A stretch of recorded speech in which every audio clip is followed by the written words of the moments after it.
ધોરણ 10 સ્વાધ્યાય 14.1 એનો બીજો પ્રશ્ન. નીચે આપેલ પૈકી કયા પ્રયોગના પરિણામો સમસંભાવી છે તે સમજાવો. બરાબર, સમજાવવાનું છે આપણે. તો જો સમસંભાવી એટલે પહેલા મેં તમને કીધેલું છે આગળ થિયરીમાં કે સમસંભાવી એટલે કોઈ પણ ઘટના થાય એના કુલ પરિણામમાંથી કયું પરિણામ ચોક્કસ આવશે એની આપણે અગાઉથી આગાહી કરી શકીએ. હે ને, આપણે કન્ફર્મ હોઈએ કે ખબર હોય કે આમાં આ અથવા આ બેમાંથી એક જ થશે, તો આપણે અગાઉથી આગાહી આપી શકીએ, કહી શકીએ, તો એને શું કહેવાય? સમસંભાવી. એમાં જો પહેલું છે, ડ્રાઈવર કાર ચાલુ કરવાનો પ્રયત્ન કરે છે અને એનું પરિણામ આવે છે કાર ચાલુ થાય છે અથવા ચાલુ થતી નથી. તો આને શું કહેવાય? પ્રયોગના પરિણામ સમસંભાવી છે કે નથી? તો જો અહીંયા ડ્રાઈવર છે એ કાર ચાલુ કરવાનો પ્રયત્ન કરે છે, પરિણામ કાર ચાલુ થાય છે, તો આપણે કાર કેવી કન્ડિશનમાં છે કીધું નથી. બરાબર, કાર સારી કન્ડિશનમાં છે કે કાર બગડેલી છે એવી કંઈ આપણને ખબર નથી, તો આપણે કન્ફ્યુઝ છીએ, આપણે ચોક્કસ કહી ન શકીએ કે શું થશે. બરાબર, તો એટલા માટે શું કહેવાય કે આ છે એ કેવું છે? સમસંભાવી નથી. શું કહેવાય? પહેલું છે એ સમસંભાવી નથી, કારણ કે આપણે જ કન્ફ્યુઝ છીએ, આપણી પાસે એક્ઝેક્ટ માહિતી નથી. કોઈ એક્ઝેક્ટ માહિતી હોય તો આપણે એનો ચોક્કસ જવાબ આપી શકીએ, પણ એક્ઝેક્ટ માહિતી નથી, આપણે પોતે જ કન્ફ્યુઝ છીએ, એટલા માટે આ સમસંભાવી નથી. પછી બીજો છે પ્રયોગ, ખેલાડી બાસ્કેટબોલને તાકીને મારવાનો પ્રયત્ન કરે છે અને એનું પરિણામ શું છે? તે તાકીને બાસ્કેટમાં નાખે છે અથવા ચૂકી જાય છે. તો આ જે છે પ્રયોગનું પરિણામ સમસંભાવી છે કે નહીં? તો ખેલાડી છે કેવો છે આપણને ખબર નથી, હોશિયાર છે, કુશળ છે કે નવો છે, અથવા ખેલાડી બાસ્કેટબોલનો છે કે બીજો કોઈ છે, ખેલાડી વિશે આપણને કઈ માહિતી આપી નથી. બરાબર, તો આપણે આમાં પણ કન્ફ્યુઝ છીએ, તો આ પણ કેવું કહેવાય? સમસંભાવી નથી. બરાબર, સમસંભાવી નથી. બરાબર, હું તમારે સમજાવીને લખી દેવાનું કે ભાઈ ખેલાડી કેવો છે એની માહિતી આપી નથી. બરાબર ને. પછી ત્રીજું છે, ખરા ખોટા પ્રશ્નનો જવાબ આપવાની કસોટી આપવામાં આવી છે અને એનું પરિણામ છે જવાબ સત્ય છે કે અસત્ય છે. હવે જો એ ખરા ખોટા હોય, વિકલ્પ સાચું છે ખોટું, તો આપણે શું કરીએ? બેમાંથી એક કોઈ વિધાન હોય, આ તો સાચું હોય અથવા ખોટું હોય, આપણને ખબર છે ને, તો આના માટે આપણે કન્ફ્યુઝ નથી કે એમાં શું હોય. આપણને ખબર છે ખરા ખોટા પૂછે એક્ઝામમાં, અને અમુક ખરા હોય ને એમાં અમુક ખોટા હોય, તો આમાં આપણને કોઈ કન્ફ્યુઝન નથી. તો આ કેવું કહેવાય? સમસંભાવી છે. સમસંભાવી છે એવું કહેવાય. બરાબર, આપણા માઇન્ડમાં કોઈ કન્ફ્યુઝન નથી આના લઈને. પછી ચોથું છે, બાળક જન્મ્યું છે એનું પરિણામ છે તે બાબો છે કે બેબી છે. હવે પણ આપણે આમાં પણ આપણા કોઈ કન્ફ્યુઝન નથી. બાળક જન્મ્યું છે તો બાબો હોય અથવા તો બેબી હોય, આપણે ફાઇનલ છે કે બાબો જ હશે અથવા બેબી હશે. બરાબર, આપણા માઇન્ડમાં કોઈ કન્ફ્યુઝન નથી એમાં. તો આ કેવું કહેવાય? સમસંભાવી છે. સમસંભાવી છે. બરાબર, માઇન્ડમાં ક્લિયરિટી હોય તો એ બધા કેવા કહેવાય? સમસંભાવી કહેવાય. ચલો, ત્રીજો છે, શા માટે ફૂટબોલની રમતની શરૂઆતમાં કઈ ટુકડીને બોલ મળવો જોઈએ તે નક્કી કરવા માટે સિક્કાને ઉછાળવો નિષ્પક્ષ ક્રિયા છે તેવું વિચારાય છે. બરાબર, કોને તો ટુકડીને બોલ મળવો જોઈએ કે નહીં તે નક્કી કરવા માટે કેમ આપણે ટોસ કરીએ છીએ, સિક્કો ઉછાળે છે ફૂટબોલની રમતમાં, તો નિષ્પક્ષ ક્રિયા છે એવું વિચારાય છે. એવું કેમ હોય છે? તો ભાઈ સિક્કાને ઉછાળીએ તો બે પરિણામ મળે, કાં તો હેડ મળે કાં તો ટેલ મળે. બરાબર, કાટ અથવા છાપ.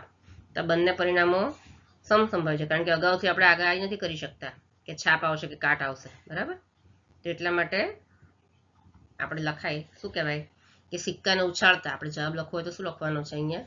એક મિનિટ, કે જેનો જવાબ લખી દઈએ આપણે અહીંયા આન્સર. બરાબર, કે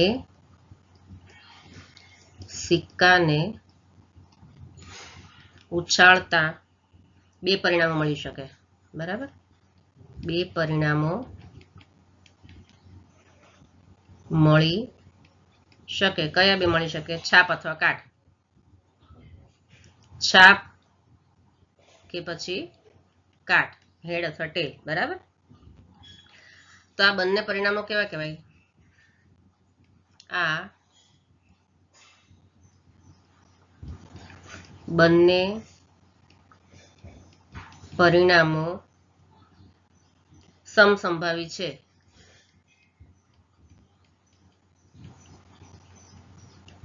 સમસંભાવી છે એટલા માટે શું કહેવાય? આથી ફૂટબોલની રમતની શરૂઆતમાં કઈ ટુકડીને બોલ મળવો જોઈએ તે નક્કી કરવા માટે સિક્કાને ઉછાળવો નિષ્પક્ષ ક્રિયા છે, બરાબર.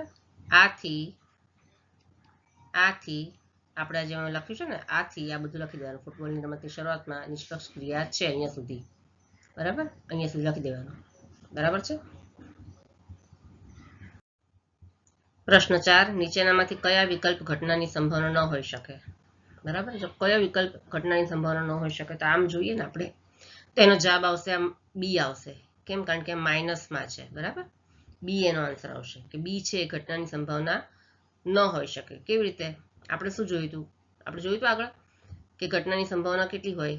0 less than or equal to P of A, ઘટના, કોઈ પણ ઘટના, અને less than or equal to 1, એટલે 0 અને 1 ની વચ્ચે હોય ઘટનાની સંભાવના. જ્યારે અહીંયા શું છે? -1.5 છે, હે ને? એટલે આ છે એ માઇનસ છે, 0 કરતાં ઓછો હોય, તો -1.5 છે ઘટનાની સંભાવના ન હોઈ શકે. ઓપ્શન આવશે એનો શું આવશે? જવાબ બી. આપણે ગણવું હોય તો ગણી લે. પહેલો ઓપ્શન એ છે અહીંયા, બરાબર. એ છે 2/3 કરીએ તો 2/3 કરીએ તો કેટલા થાય? 3 એકા 0 એ ભાગ, 3 ના ઘડિયામાં 2 નહીં આવે, એટલે 0 3 0 એ 0, બરાબર. ભાગ નહીં ચાલે, પોઈન્ટ અહીંયા મૂક્યો પાછો, હવે 0 મૂક્યો, સોરી 0 નહીં આવે, બરાબર. તો 3 6 18, 3 6 18 આવશે અહીંયા, બરાબર. 18 આવશે. હવે કેટલા વધ્યા અહીંયા? ફરી વાર 20 માંથી 8 જાય તો 2 વધ્યા, બરાબર. ફરી આપણે 0 મૂકીએ તો ફરી છે, ટૂંકમાં 0 પોઈન્ટ, બરાબર. કેટલા છે? 0.6. તો 0 પોઈન્ટ છે 1 કરતાં નાનો છે, તો આપણે ઘટનાની સંભાવના કેટલી હોય? 0 અને 1 ની વચ્ચે હોય. 0 પોઈન્ટ છે 1 કરતાં નાનો છે, તો આ પણ નહીં આવે, બરાબર. પછી 15% છે, તો 15% છે એ પણ કેટલો છે? 15% છે, તો 15% આપણે ટકાને ગણીએ તો 15 શું કરાય? આપણે 15% બરાબર કેટલા થાય? 15/100, બરાબર. તો બરાબર આપણે શું થાય? 0.15 થાય ને, 15 ભાગ્યા 100, એકમ દશકના 100 ના સ્થાને ટપકું, એટલે આ પણ કેટલું છે? 0 અને 1 ની વચ્ચે, બરાબર. અને 0.7 છે એ પણ કેવું છે? 0 અને 1 ની વચ્ચે છે.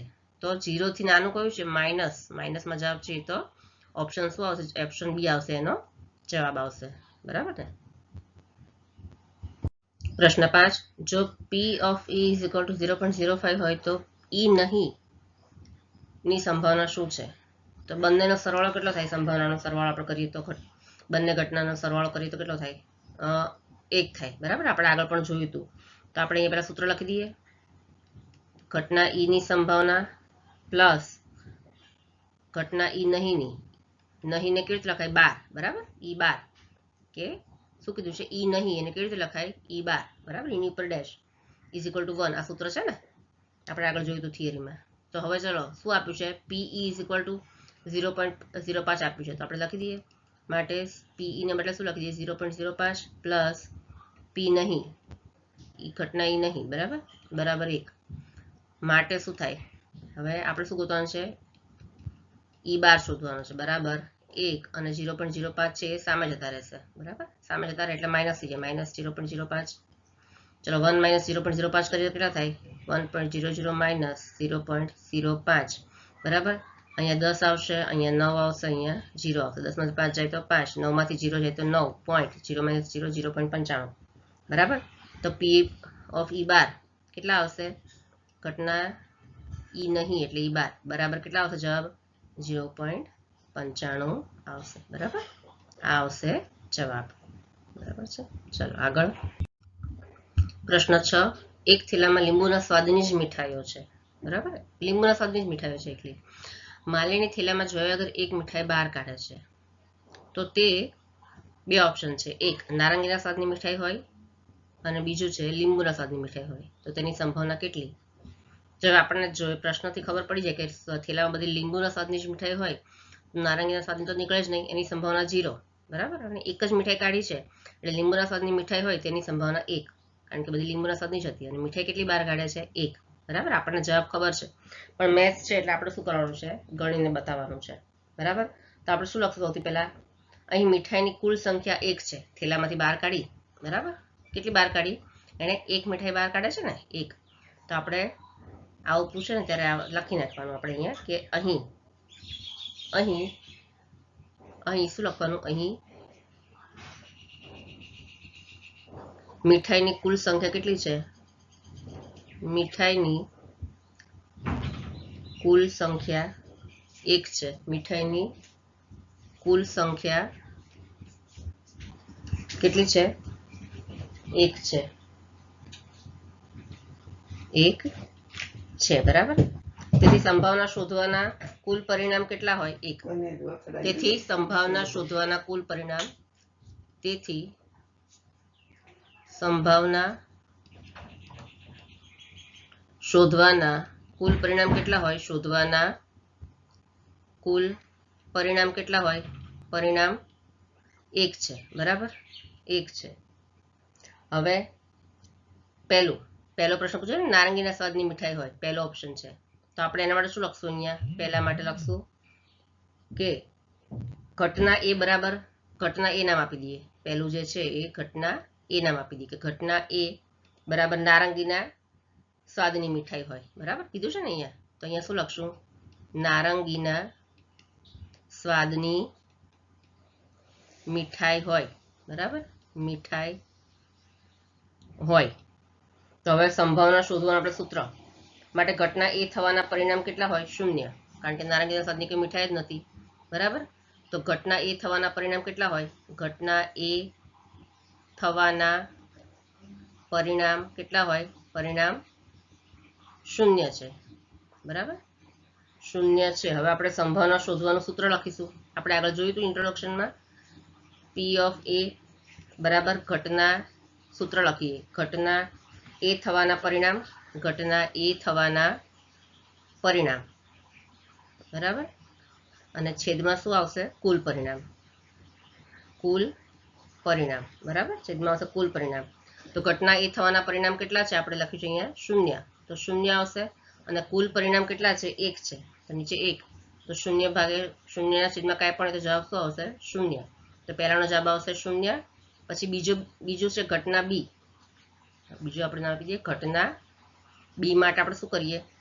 ઘટના બી બરાબર શું કીધું છે? લીંબુના સ્વાદની મીઠાઈ હોય. કઈ કીધી છે? લીંબુના સ્વાદની મીઠાઈ હોય, બરાબર, મીઠાઈ હોય. તો હવે ઘટના બી થવાના પરિણામ કેટલા? ઘટના બી થવાના પરિણામ 1 છે, કારણ કે બધી એક ફળ કાઢે છે અને બધી લીંબુના સ્વાદની જ છે. તો ઘટના બી થવાના પરિણામ કેટલા છે? 1 છે, બરાબર. માટે અહીંયા શું સૂત્ર આવશે?